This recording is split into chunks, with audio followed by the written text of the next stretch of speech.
If you've been online lately, you've probably seen it. Nicki Minaj and SZA are in the middle of one of the wildest feuds in recent memory, and now things have officially exploded. New footage of them going at it just dropped. You need to stop!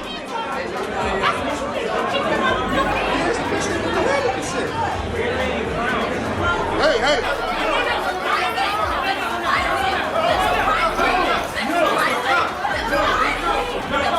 But that's not all. We've got old DMs, FBI investigations, and years of hidden drama finally coming to light. Let me break it down. When Queens collide, the spark that started it all. It was just another Tuesday in the summer of 2025 when the hip-hop world got turned completely upside down. Nicki Minaj decided to wake up and choose violence on X, but her target wasn't who you might expect. Instead of going after her usual suspects like Cardi B or Megan Thee Stallion, Nicki set her sights on someone who seemed to be minding his own business, Terrence "Punch" Henderson, the president of Top Dog Entertainment. Now, for those who don't know, Punch isn't just some random executive. This man has been instrumental in building TDE into the powerhouse it is today, working with artists like Kendrick Lamar, Schoolboy Q, and yes, our girl SZA. At 12:35 p.m. EDT, Punch had posted what seemed like an innocent promotional tweet for a song called Broken Barbies by an artist named I Am Lyric. Little did he know, this simple promo tweet was about to set off a chain reaction that would have the entire music industry talking. 4 hours later, at 4:21 p.m. EDT, Nicki Minaj came for Punch's neck with a tweet that had everyone's jaws on the floor. LOL, y'all remember that man from TDE who kept bullying me on Twitter for no reason? We have the receipts, LOL, I never even responded to him. What was his name again, y'all? I'm gonna give him a nickname. I'ma call him -30 million from now on. #justice for Demori. Now, this tweet alone had people confused as hell. Why was Nicki coming for Punch? What receipts was she talking about? And what the hell did Broken Barbies have to do with anything? According to Nicki, she interpreted Punch's promotional tweet as a personal attack on her fan base, the Barbs, who are often referred to using Barbie-related imagery. But here's where it gets real spicy. Nicki claimed that this wasn't just about one tweet, but about years of alleged bullying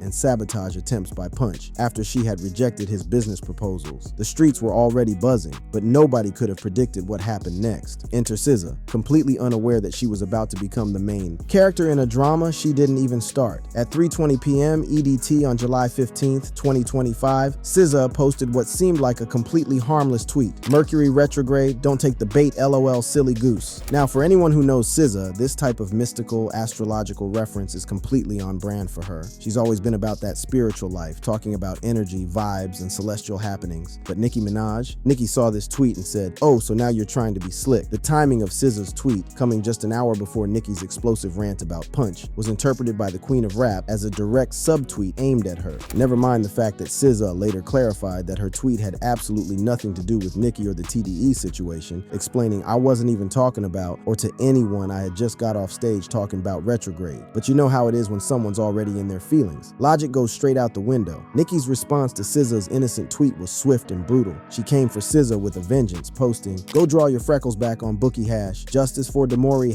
#deposition Perez, liar liar pants on fire, sounding like a FKing dead dog. Now, if you're sitting there thinking, what in the elementary school playground is this? You're not alone. The liar liar pants on fire had the entire internet doing double takes, wondering if they were witnessing a feud between two grown women or a kindergarten argument. But Nicki wasn't done. Oh no, she was just getting started. She followed up with even more personal attacks, claiming SZA was looking and sounding like she got stung by a fleeing bee. The disrespect was real, and SZA wasn't about to just sit there and take it. Now, SZA might come across as this zen, ethereal R&B goddess, but don't get it twisted. She's got that fight in her when pushed. Her initial response was measured but firm. I don't give a about none of that weird you popping. But as the attacks continued to pile up, SZA decided it was time to drop some receipts of her own. This is where things got really interesting, because SZA pulled out what would become the most damaging piece of evidence in this entire feud. Screenshots of text messages from 2020 showing that Nicki Minaj had actually reached out to her asking for not one, but 2 collaborations. The Breakfast Club covered this extensively, as Lauren LaRosa explained. Yesterday, SZA entered the chat again in this Nicki Minaj back and forth, and she dropped text messages from Nicki Minaj, and she says that these text messages will show that Nicki absolutely does does know her music and what she contributes, because Nicki Minaj asked for features twice to no response. In addition to rapping my lyrics on Feeling Myself. The text message screenshots showed Nicki's team reaching out professionally. Hey, it's Nicki, followed by explanations about wanting SZA on a hook for a song she was recording. SZA's response in the text was polite but clear. She was in album mode and heavily focused on recording what would become her critically acclaimed album, SOS. But here's the kicker. SZA didn't just share the text to prove Nicki knew her music. She also reminded everyone that she had co-writing credits on Feeling Myself, the 2014 collaboration between Nicki and Beyonce, specifically contributing the line, cooking up the bass, looking like a kilo. SZA's full clapback read, Nicki, you absolutely know my music and what I contribute because you've asked for features twice to no response. In addition to rapping my lyrics on Feeling Myself, cooking up the bass, looking like a kilo, lol are having a moment. I'm not sure why, but be blessed. The internet absolutely lost its collective mind when these text messages dropped. Here was concrete proof that not only did Nicki know exactly who SZA was and what she was capable of, but she had actively sought her out for collaborations, twice. This completely contradicted the narrative Nicki was trying to push about SZA being irrelevant or unknown. According to TDE President Punch, who later spoke to journalist Lauren LaRosa on The Breakfast Club, the 2020 collaboration request was legitimate. Punch revealed that Nicki had contacted him about getting SZA on a feature, but SZA was deep in album mode working on SOS and couldn't take on outside projects at the time, as explained on The Breakfast Club. So the text message reads, as we mentioned in the convo yesterday, she says, hey, it's Nicki, and they respond, Minaj, and she says, yes, how are you? Or how are you? I'm good money, what's poppin', congrats on her order. So then she goes right to, is SZA recording right now? I got this hook, I think she would be dope. The revelation of these 2020 text messages completely shifted the narrative of the feud. What had started as Nicki claiming SZA was irrelevant and questioning her success suddenly looked like a case of sour grapes over a rejected collaboration. The fact that SZA had politely declined due to being in album mode for what would become one of the most successful R&B albums of the decade made Nicki's attacks seem even more petty. As the first day of this feud came to a close, it was clear that what had started as a misinterpreted tweet about Mercury retrograde had exposed deeper issues within the music industry. This wasn't just about two artists having a Twitter spat. This was about rejection, industry politics, label rivalries, and the complex dynamics that exist behind the scenes in hip-hop and R&B. But y'all, this was just day one. If you thought the receipts and the revelations from July 15th were messy, wait until you hear what happened when Nicki decided to double down and drag even more people into this chaos. The queen of rap was about to show everyone that when she feels disrespected, no one is safe. Not Drake, not Beyonce, and definitely not anyone associated with TDE. The gloves come off when Nicki went nuclear.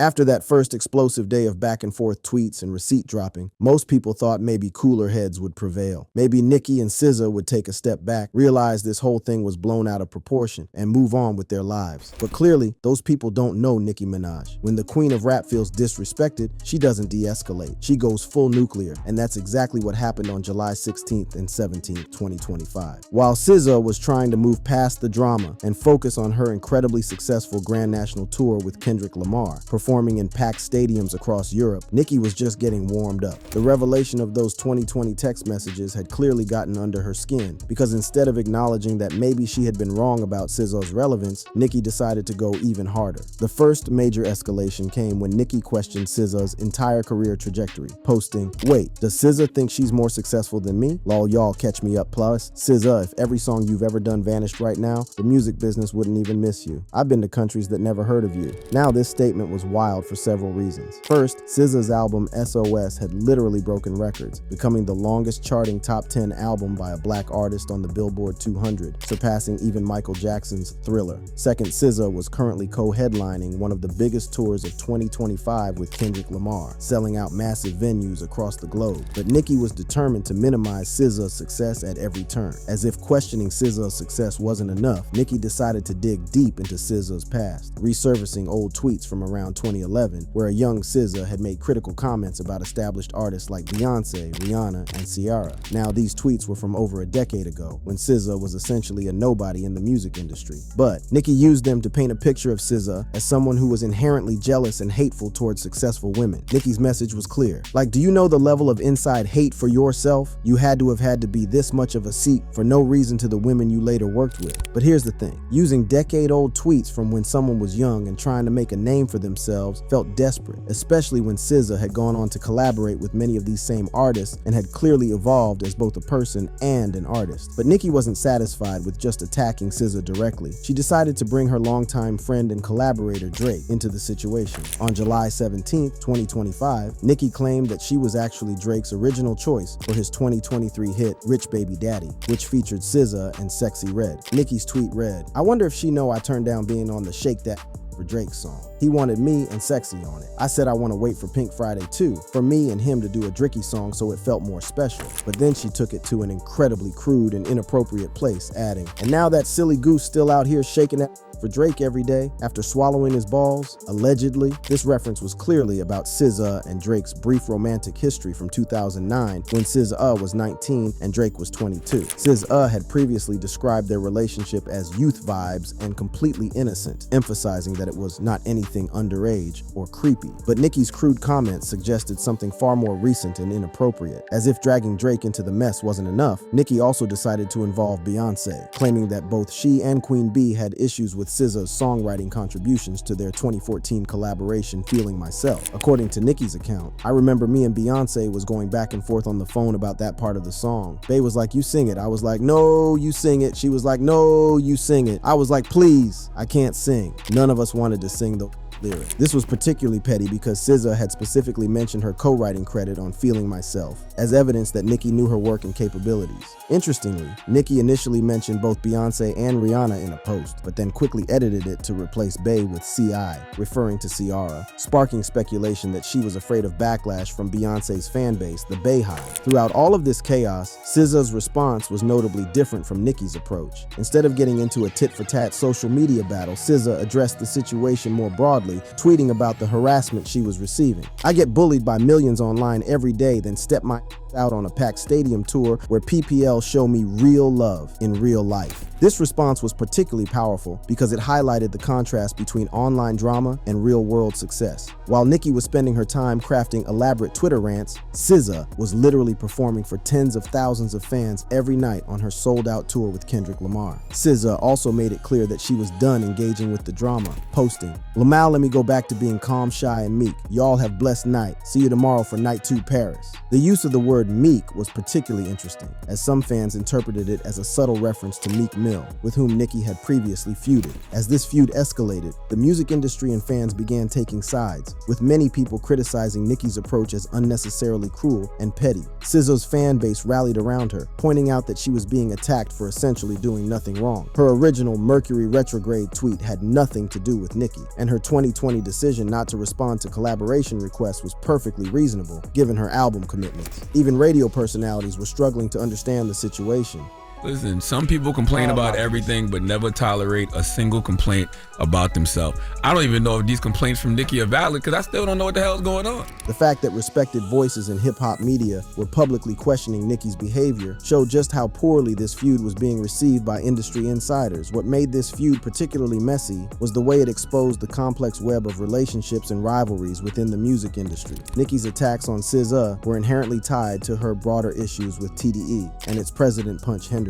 The fact that TDE is also home to Kendrick Lamar, who had been engaged in his own high-profile feud with Drake, Nicki's close friend and collaborator, added another layer of complexity to the situation. Nicki's decision to bring up SZA's tour with Kendrick, mockingly asking, "Is this that H** tour or her bro tour?" showed how the Drake-Kendrick rivalry was influencing her perspective on SZA. It wasn't just about SZA as an individual artist. It was about her association with a label and camp that Nicki viewed as opposition. Throughout this entire escalation, Nicki's fan base, known as the Barbs, played a crucial role in amplifying the drama. Their relentless attacks on SZA across social media platforms contributed to the hostile environment that SZA referenced in her tweets about being bullied by millions online. The Barbs' behavior during this feud highlighted some of the darker aspects of stan culture, with reports of harassment, doxing attempts, and coordinated attacks on anyone who criticized Nicki's actions. This wasn't just a feud between two artists. It was a demonstration of how toxic fan base dynamics can escalate online conflicts to dangerous levels. As July 17th came to a close, it seemed like the feud might be winding down. SZA had made it clear she was focusing on her tour and stepping away from the drama. Nicki had gotten her shots off and aired her grievances, but just when everyone thought the worst was over, a new player entered the game. And this time, it wasn't another artist or industry executive. This time, it was someone affiliated with TDE who made a comment that would take this feud to an entirely different level, involving law enforcement and government officials. The chaos was far from over.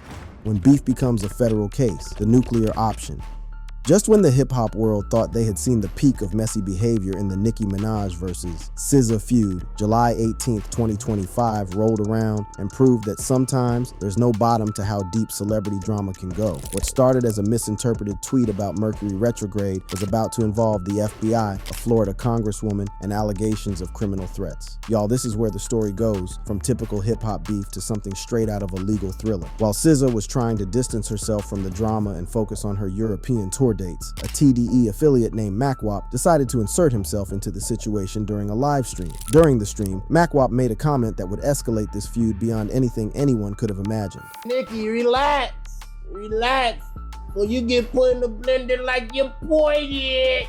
To understand why this comment hit different, you need to know the context. The "your boy" reference was clearly about Drake, and put in a blender was likely referring to how Kendrick Lamar had absolutely destroyed Drake during their 2024 feud with tracks like Not Like Us. In hip-hop terms, getting put in a blender typically means getting lyrically demolished, not physically harmed. But Nicki Minaj didn't interpret it as a metaphorical reference to rap battles. She saw it as a direct threat to her physical safety. Nicki's response to MacWop's comment was swift and unprecedented. She reposted the live stream clip on X and tagged both the FBI and Florida Congresswoman Anna Paulina Luna, writing, "At MacWop, did you just threaten to harm me? At FBI, I want this man investigated right away." Let's take a moment to process this. A rapper was asking the federal government to investigate another person over what most people in hip-hop would consider typical battle rap rhetoric. This wasn't just about the feud with SZA anymore. This was about Nicki feeling genuinely threatened by the broader TDE camp. The decision to involve Congresswoman Anna Paulina Luna was particularly interesting. Luna, a Republican representative from Florida, had previously been vocal about various issues affecting constituents, but getting involved in hip-hop beef wasn't exactly in her usual wheelhouse. Nicki's choice to reach out to Luna specifically suggested she was serious about pursuing this matter through official channels. The reaction to Nicki involving law enforcement and government officials was swift and largely negative. Many people in the hip-hop community felt that calling the FBI over what appeared to be typical rap battle rhetoric crossed a line that shouldn't be crossed in the culture. The unwritten rules of hip-hop have always emphasized handling conflicts within the community, and involving federal authorities felt like a violation of those principles. Radio personalities were struggling to make sense of the escalation.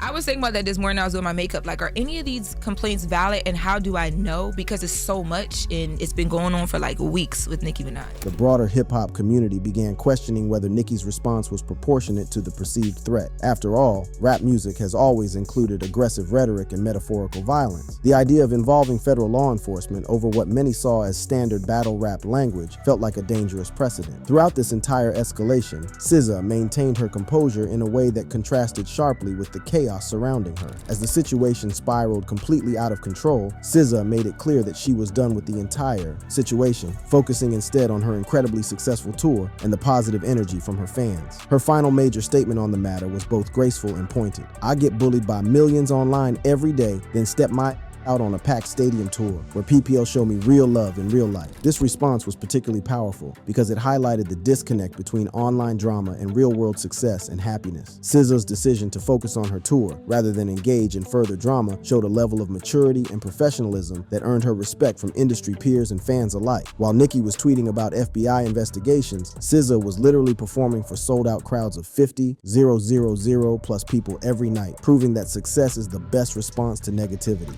To truly understand how this feud got so out of hand, we need to zoom out and look at the bigger picture. This wasn't just about Nicki Minaj and SZA. This was about years of simmering tensions between different camps in the music industry. Nicki's loyalty to Drake put her in opposition to the TDE camp, which includes Kendrick Lamar. The 2024 Drake-Kendrick feud had created clear battle lines in hip-hop, and SZA's association with TDE automatically placed her on the opposing side in Nicki's mind. When MacWop referenced Drake getting put in a blender, he was essentially reopening wounds wounds from that contentious battle. Additionally, Nicki's broader conflicts with industry figures like Jay-Z and Roc Nation CEO Desiree Perez, which she referenced throughout the feud with hashtags like #JusticeForDamori, showed that this wasn't an isolated incident, but part of a pattern of industry tensions. Throughout this entire ordeal, the role of Nicki's fan base, the Barbs, cannot be understated. Their relentless attacks on SZA across all social media platforms created an environment of harassment that went far beyond typical fan disagreements. The Barbs' behavior during this feud highlighted some serious issues with modern stan culture, including coordinated harassment campaigns, attempts to dox critics, and the amplification of their favorite artists' worst impulses.